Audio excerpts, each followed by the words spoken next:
I want to come back to you again on positioning and posture. So, what if a supposed parent feels that he or she has the tools? They've watched their parents or they formed their own mindsets going up, whether good or bad. But maybe for them it's good. Maybe they had a very authoritarian parent who was controlling, overbearing, and sometimes being manipulative. And so that is what they've picked as their model.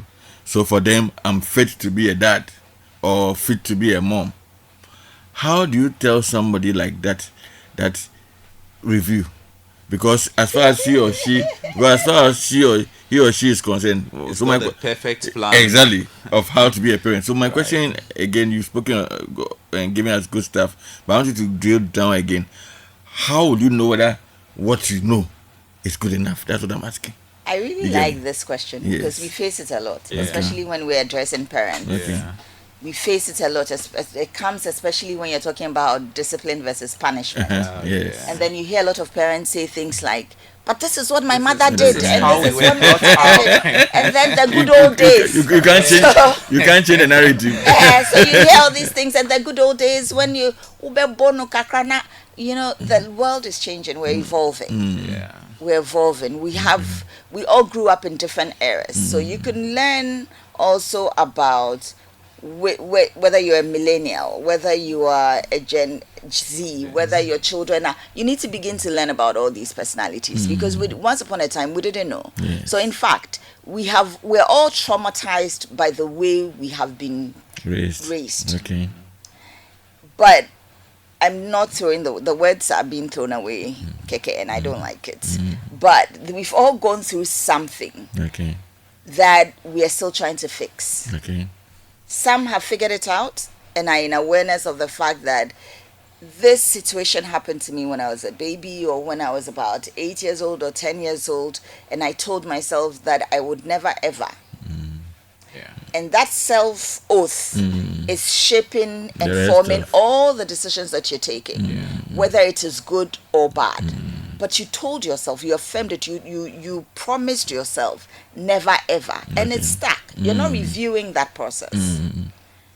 You need to check in with your spouse, with your children as well.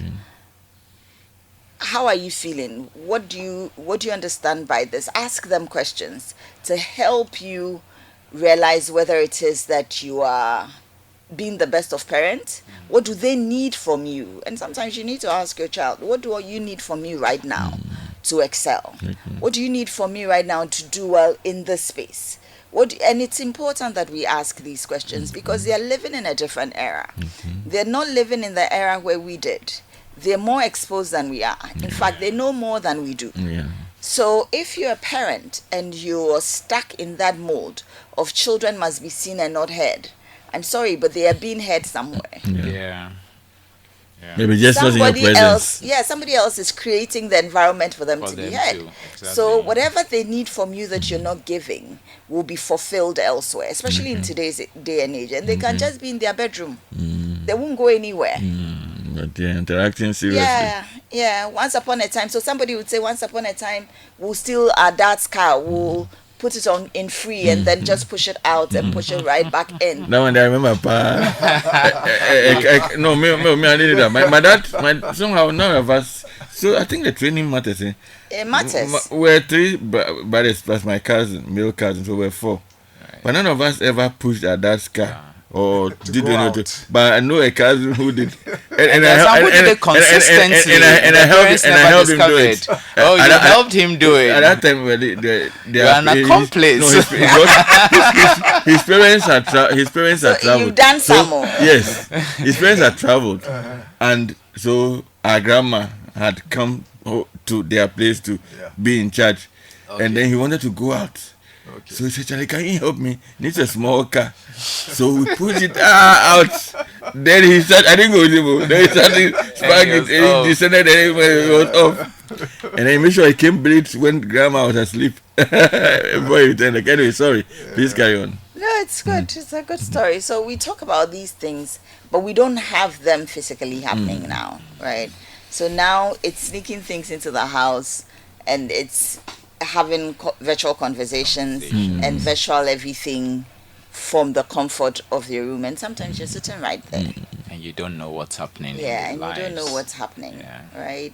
So it's important that we are cultivating an honest, authentic relationships with our children, so that they're able to speak to us, so that they're able to have conversations with us, normal everyday conversations, where we don't feel that they don't feel threatened. Because when they feel threatened, they raise their defenses, and we all do same. And that's how our brain is structured, is to protect us. Yes. So the moment somebody starts to say something, whether it is they're going to trigger you or not, you are already triggered, and the person hasn't even opened their mouth. Yeah. And that's the system that we're living in. So a lot of the time we're saying, and this person has done that to me, and that person, sometimes you're just triggered for nothing. The person hasn't opened their mouth. But because you have decided that this person gives me the creeps, you already have decided that they're not going to say anything that will benefit me. They're going to make me angry. They're going to make me, so then you're already in that space of defense. And that's really, it's a brain thing. And we need to help it to now do differently. Okay. So you need to unpack that. Like the onion, you have to keep peeling till you get to the core. Okay. And while you're doing that, it's teary. Your eyes are all teary because it burns, right? And that's the process that most of us don't like to go through. Okay. But as adults now, we need to take that onion, which is ourselves, begin to check each layer and ask ourselves difficult questions. What are the experiences that have formed my thinking patterns? Because if you're thinking there's many thoughts and 90+% of it is the same, is repetitive, then you want to ask yourself, what stories am I telling myself every day? What results are these stories giving me? And it's not a daily, it's not a once a month or once a year assessment. These are things that you must do consistently. Every week before you start another week, you ended one, right? And you're going to start another one. Ask yourself, what are the decisions I took that made me succeed this week? And success comes with your children, it comes with your spouse, it comes with whatever group that you're working with. It's not just about you. Okay. So what are some of the decisions that you took that helped? Which ones didn't help so much? So if you're working with a team, what are the behaviors that perhaps didn't let them excel, be productive? What could you have done differently? So we need to keep asking ourselves these questions in order for us to grow. But we are this is how my parents raised me, and therefore this is the model that I have, and this is the model that I'm going to use forever and ever. You're going to be in a lot of trouble. Thank you. So if I'm hearing you right, there's a need for serious self-evaluation. Absolutely. For serious, significant, generous, and gracious feedback from your spouse, your children, and then maybe others. And then you need to do some self-regulation, manage to evolve and not just get stuck. It's important. Okay, thank you very much, Tish. Mike, I want to come to you now. I mean, the dynamics of because they treat their children around. And so I wonder, yes. The world belongs to things at their beck and call. This movie, and I'm going to ask my question. It's called Whipping Boy. Okay. So this prince, whenever he did something, he wasn't spanked. And he was very mischievous. He had a whipping boy, so the whipping boy will be spanked. You get me? Yes.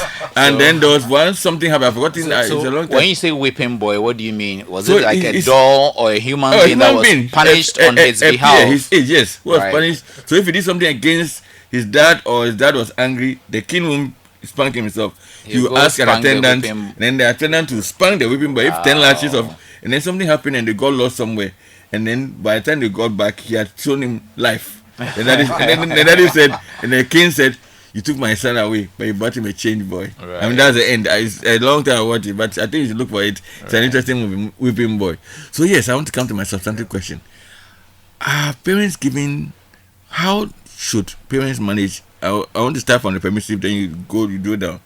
How should parents manage it such that they don't let their past experiences from where teach letters of influence negatively the extreme of over-pampering, overindulging, over pacifying, over engaging.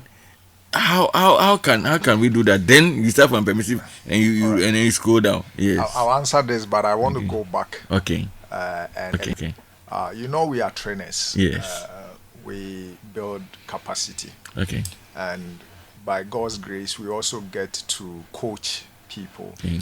And we've been doing that professionally in the last 11 years. Okay. Now, what's seeing? That's why we become very big on parenting. We didn't start Lead Africa with parenting. We started to work with young people. Okay. And then we realized the impact of parents' actions on young people.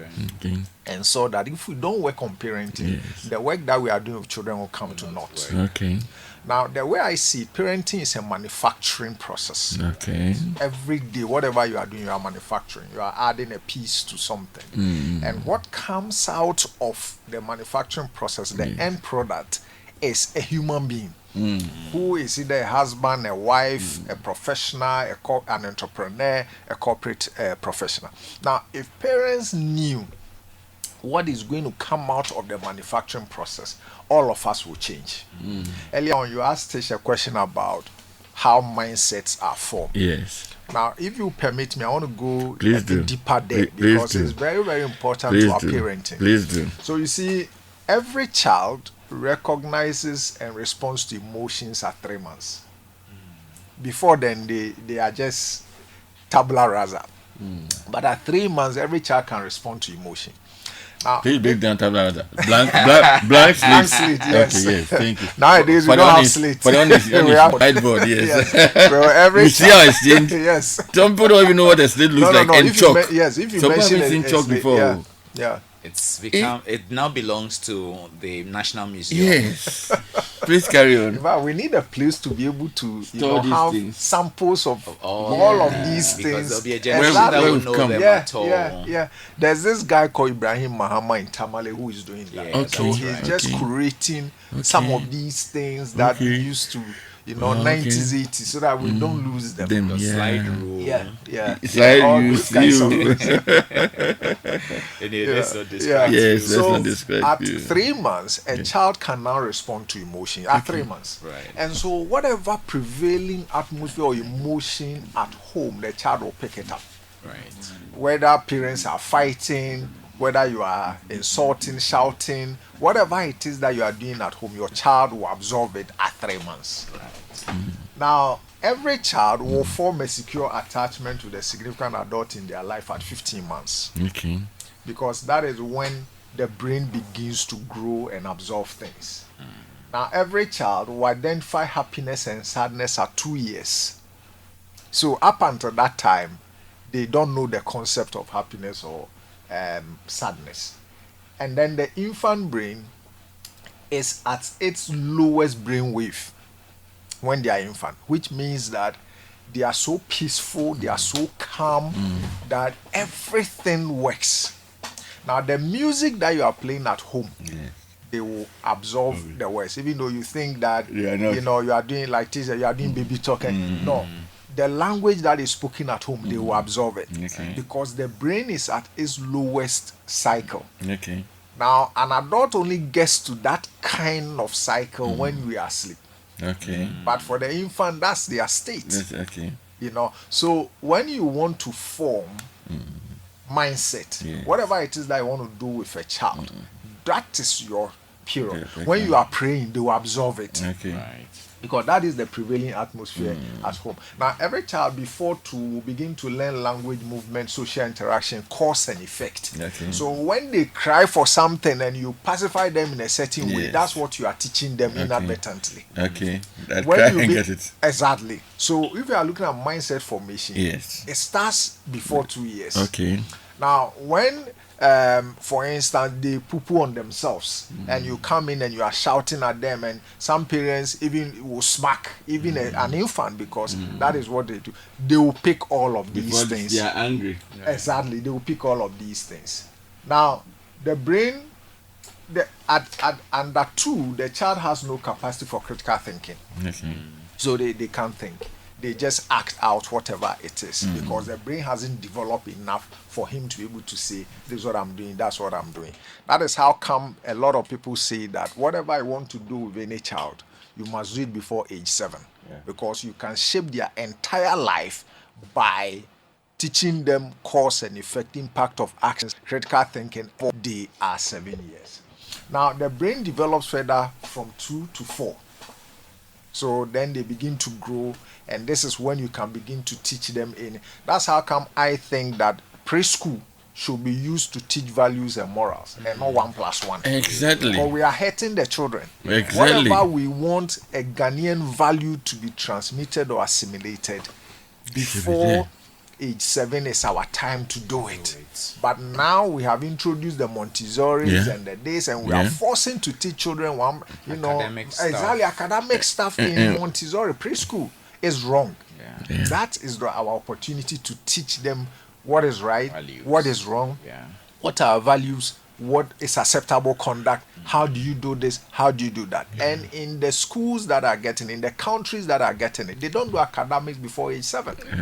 They pump values, lifetime values into them before age 7, because that is when the brain is like a sponge. It absorbs anything and everything. So I continue to say this, that when you are a parent, however and whatever you want your children to be careful, because every incident at home is teaching the children.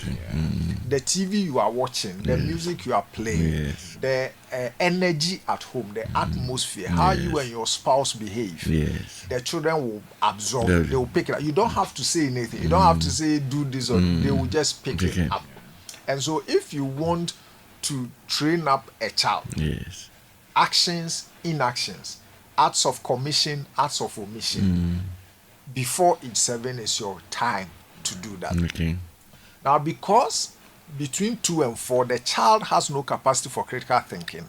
Everything is about whims and their caprices. And for them, they are the only actor in their movie. Now, this is what people call terrible twos. Because it's like they don't understand anything. It is the brain just does not allow them to do that. So if you have any child between those ages, please, it's not terrible twos. It's terrific period, fantastic period for teaching the children, fantastic period for imbibing life values.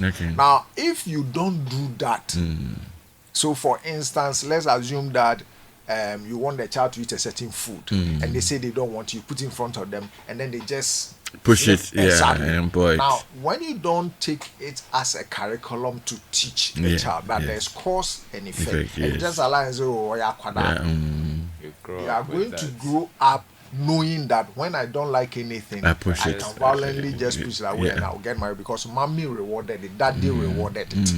If they go and take somebody else's toy, say no, give back the toy, and they now destroy the toy, you need to firmly, and that is where the authoritative parenting style now comes. You need to firmly correct it, because if whatever you don't correct at that point becomes the standard and the norm for them. So we need to know how to behave ourselves, how to direct and guide the children in these developmental phases of their lives. Now, we have conducted training where one lady started crying and said, look, my mom, we are 2 ladies, 2 girls. Our mom died when we were young. And our dad, in order not to get it wrong, was so hard on us because he felt that if he becomes soft, we will become vagabonds or whatever ladies. So he said any little infraction was severely dealt with because he believed that he was a single parent and needed to be so hard. He said, now that I am married, I have become a bully in my home. Because I told myself I was not going to allow another man to exactly. And so I know it's not my husband's fault. And sometimes I cry when he's not there for some of the things I do to him. But I just can't help myself because I don't want another man to bully me again. So that's why I said parenting is a manufacturing process. If we know the impact of some of what we are doing, whether acts of omission or commission, we will begin to change the parenting styles. I know a guy whose stepmom continuously told him he will amount to nothing. So today he has 5 degrees. He doesn't think he's enough. Wow. Every time, yes, exactly.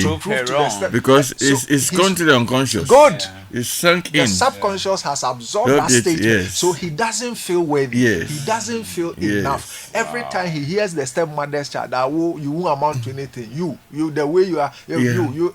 So imagine a wife. Imagine him married. Thank you very much. No, you haven't finished. You carry on. Imagine if I come to say, because today we are talking about the basics. Yeah. And why we need it as a nation. Yeah. Because a good nation is based on good families. Yeah. And parenting is where it all begins. You begins. know that in Switzerland, not too long ago, I was in Switzerland, yes, the government actually wanted to increase the salary of some of the professionals. And they said, I think Switzerland was Sweden. Said no, they didn't want the increment. And it's because of the value system we're talking about. So they are comfortable. They're okay, say use it for something else or give it out another country. But here in Ghana, you think they'll say that? No. You see, so we are not putting in place the values. And I remember once I was there on online engagement training, and then we were doing something on family of origin, and this woman were on discipline, just like you're saying. So there were 3 sisters that daddy beats them blue. So when we got to that, she couldn't answer. It was her husband who answered. Then after she sent me a message and said, I really lived my growing up moments. So that's, you see, so that's why I asked this that critical question. How do you know that your parenting style is good? So she's brought it out that we have to do some serious introspection. So if you're listening to us, it doesn't matter how old you are, maybe you have to go back and correct. If you are now starting, you are in the best place. If you have started, you are still in a good place, you can correct. Then and these are 3 wonderful guys are doing this. If I say guy, you say a woman, I'm calling a guy.